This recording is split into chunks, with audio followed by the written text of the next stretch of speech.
여러분, 우리 삶에도 그런 뭔가 내가 주님을 따라 나를 헌신하고 던졌는데 현실적으로 문제가 해결되지 않은 일들이 있을 수 있다는 거예요. 예수님을 믿고 내 현실에 복을 줄 것을 믿고 따라가는데 3년 동안 따라가는데 아무것도 얻을 게 없는 그 상황에 가룟 유다는, 여러분, 그게 특별히 나쁜 사람의 모습이 아니라 우리도 그런 마음을 가질 수 있는 모습이라는 거예요. 저도 많이 흔들렸어요.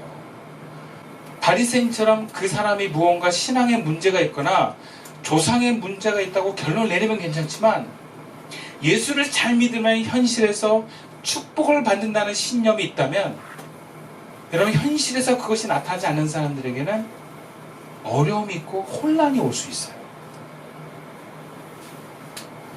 예수님이 곧 죽을 마당에 더 이상 무능하고 죽어 없어져 버리는 그 예수가 아무런 나에게 유익이 없다면,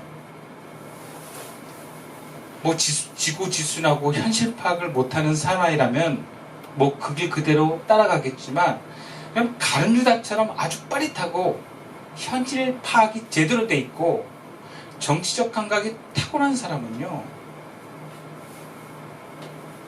돈의 유혹을 피할 길이 없어요. 내 안에 가룟 유다와 같은 마음이 늘 현실의 유익을 살피면서 이제 더 이상 주님의 길을 따르지 말라고 얘기하는 것을 어떻게 이겨내겠습니까?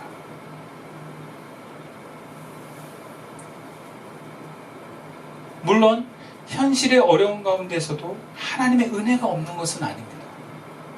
내가 기대하고 바라는 대로 환경이 변화되지 않을 뿐이지 어려운 가운데서도 하나님의 은혜는 분명히 흐르고 있습니다. 여러분, 예수님이 십자가 길을 가지만 예수님의 말씀하심이 성취되지 않은 순간은 한 번도 없었어요. 그런데 내가 원하는 모습은 나타나지 않을 뿐이었어요. 오히려 그 상황에서 예수님을 밀어내면 그나마 흘렀던 은혜마저 차단될 수 있습니다. 그리고 언젠가 주실 현실에서 누릴 은혜도 누리지 못하게 되는 것입니다. 그래서 우리에게 중요한 것은 오늘의 어려운 현실, 답답한 내 삶의 현실에, 심지어 유익이 되지 않은 현실의 상황에서 예수를 놓치지 않는 것입니다. 마음의 가룟 유다에게 중심을 뺏기지 않는 것이 신앙의 길을 가는 사람들에게 중요합니다. 누구에게나 여러분 그런 위기가 오기 때문에 그래요. 너 이래도 예수를 붙들 수 있니? 너 이래도 나를 신뢰할 수 있니? 라고 하는.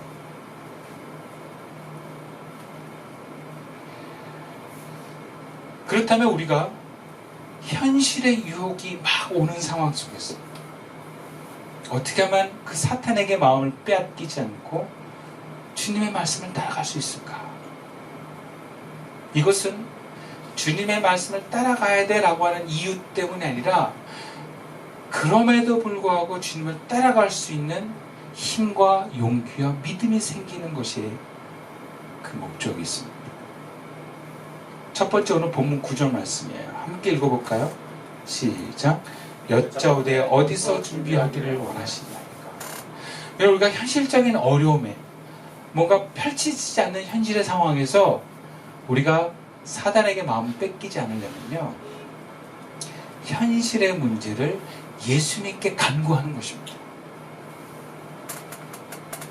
예수님은 6월절 제자들과 함께 예루살렘에서 최후의 만찬을 하면서 제자들과 마지막 순간을 보내기를 원하셨어요. 그리고 그것을 위한 만찬의 준비를 베드로와 요한에게 시킵니다. 그런데 여러분, 현실적으로 아무런 대안 없이 그냥 시키기만 해요. 여러분, 제자들 중에 예루살렘에 아는 사람이 없을 수 있어요. 제자들 중에는 예루살렘에 집 있는 사람이 없었어요. 그리고 당시에 초대한 사람도 없는데, 여러분 어떻게 그거를 지금 당장 해낼 수 있겠습니까? 갈릴리에서 온 어부 출신의 베드로와 요한이 갈릴리 출신인데 예루살렘에서 뭘 해낼 수 있겠어요? 예수님의 말씀대로 만찬은 고사하고 머물 장소도 구하지 못할 사람들입니다. 돈이 많았던 마태나 뭐 이런 사람도 아니고 어부 출신의 두 사람에게 요청하는 거예요. 뜻은 거 알겠는데, 이상도 알겠는데 현실에서 구현해내는 데는 한계와 문제점이 너무 많습니다. 그런데요, 예수님이 이 문제를 어부 출신인 갈릴리에서 온 베드로와 요한이 해내라고 말씀하시는 게 아니에요. 현실의 문제마저도 예수님의 말씀대로 하면 해결될 줄로 믿습니다. 물론 내 기대와 내 방법이 아닐 수는 있지만, 여러분, 주님의 방법으로 현실적인 상황에서도 주님의 뜻 가운데 해결되는 것입니다. 이것을 위해서 우리가 할 수 있는 건 뭐예요? 묻는 거예요. 베드로와 요한이 그 문제를 놓고 이렇게 묻습니다. 여짜오되 어디서 준비하기를 원하시나이까? 우리도 이렇게 물어야 됩니다. 주님, 이 현실에 막혀진 문제를 제가 어떻게 해야 되겠습니까? 지금 현실에 많은 문제가 있는데, 이 어려움이 있는데 우리는 어떻게 해야 됩니까? 물어야 되는 거예요. 여러분, 우리의 마음에 또 우리의 삶에 주어진 현실적인 문제, 예수님께 물으면 주님이 도와주십니다. 성령은 현실의 영입니다. 이상과 우리의 관념을 강화시키는 영이 아니에요. 현실을 분리해서 영적인 보이지 않는 세계 안에서만 만족시켜주는 영이 아닙니다. 성령은 우리에게 오늘의 삶의 현실의 문제들, 심지어 교회와는 상관없어 보이는 내 직업의 문제, 가족의 문제도 성령은 우리에게 인도하신 줄 믿습니다. 주님께 물어보십시오. 주님이 도와주십니다. 물론 물어본다고 바로 안 들릴 수도 있어요.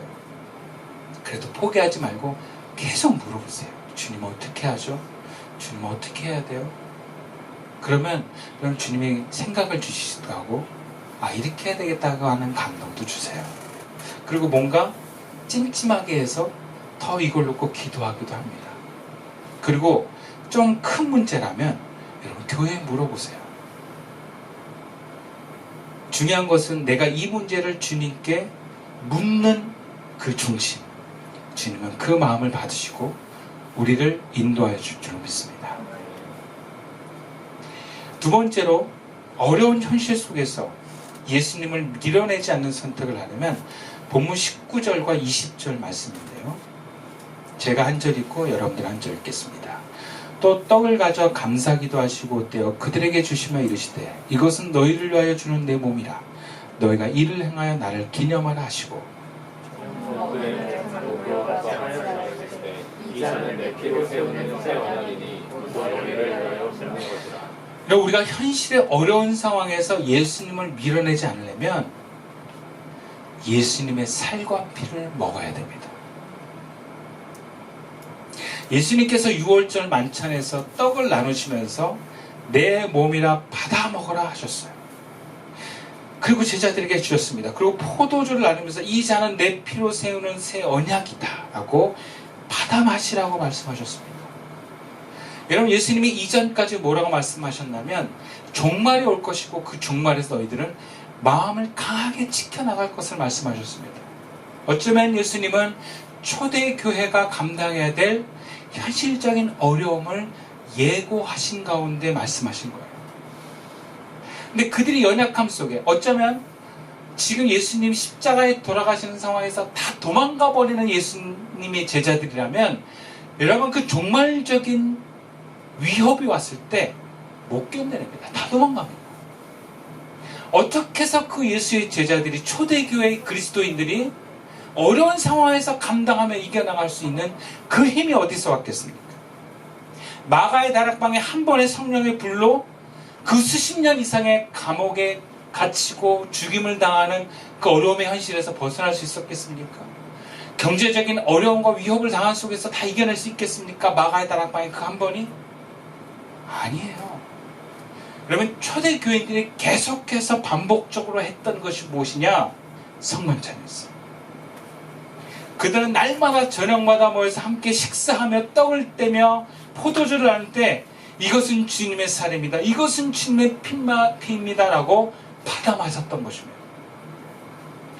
그런 가운데 성령의 임재 속에서 그들의 몸과 마음은 예수님을 닮아간 것입니다.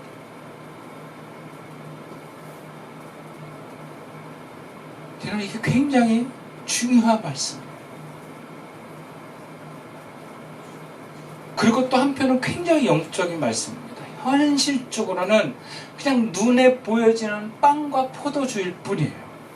그런데 여러분, 같은 빵과 같은 포도주도 예수님이 떼어주는 빵은 다릅니다. 예수님 부어서 나눠주시는 포도주는 다릅니다. 현실의 빵이 영의 예수님의 몸으로 우리에게 경험됩니다. 현실의 포도주가 영의 예수님의 피로 우리에게 경험되는 것입니다. 그래서 여러분, 성만찬은요, 몸과 마음이 예수님을 닮아가게 하는 영적인 의식이면서 은혜의 통로입니다. 우리가 사탄의 유혹과 공격으로부터 승리할 수 있는 길은 여러분, 우리가 예수님을 닮아가는 수밖에 없어요. 우리가 어떻게 공중권세 잡은 마귀를 이깁니까? 그러나 그 예수가 내 안에서 이미 마귀를 이기신 줄로 믿습니다. 내가 아닌 주님이 일 때만 우리는 마귀의 유혹을 이길 수 있어요. 그리고 그 안에 예수님이 가득 차게 하는 것은 성만찬입니다. 이것은 영적인 세계에서 경험하며 이루어지는 일들입니다. 그리스도인은 현실에서 부귀영화를 누리면서 안전하고 행복하게 사는 것이 목적이 아닙니다. 그러나 그 현실 속에서 살아가는 삶 역시 그리스도인의 모습이에요. 근데 우리가 예수님의 모습으로 변화되지 않고는 예수님처럼 유혹을 이겨내면서 하나님 나라를 성취할 수가 없어요. 그래서 우리는 성찬을 통해서 예수님과 살과 피를 먹어야 되는 것입니다. 근데 여러분, 우리가 알아야 될 것은 성만찬이 예배 예식에서 경험되는 성만찬만이 성만찬이 아니에요. 여러분, 예수님이 지금 마가의 다락방에서 제자들에게 떼어주는 떡과 포도주는 특별한 의식이 아니라 저녁 식사일 뿐입니다. 그들이 저녁에 먹는 빵과 그들이 저녁에 빵과 곁들여서 먹는 포도주를 가지고 예수님의 살과 피라고 말씀하셨어요. 초대교인들이 저녁마다 모여서 우리 성만찬 합시다, 예배 드립시다가 아니라 저녁을 먹으면서 성만찬을 경험한 것입니다. 예수님의 몸으로부터 떼어주는 것이 예수님의 몸이고 예수님의 몸으로부터 나오는 포도주가 예수님의 피입니다. 그렇다면 우리 삶에서 주어지는 모든 은혜의 사건들은 예수님의 살과 피를 먹는 것인 줄 믿습니다. 그래서 우리는 매 식사 때마다 예수님의 살과 피를 먹을 수 있어요. 먹으면서 주님의 살과 피를 먹는다. 그리고 어떤 신학자는 우리가 경험하는 자연의 모든 만물이 바로 예수님을 경험하고 먹는 것이라고 얘기를 합니다. 내가 누리고 먹고 마시고 받아들이는 그 모든 것이 예수님으로부터 말미암았던 것을 믿고 고백할 때 이런 우리는 예수님을 먹고 마시는 거예요.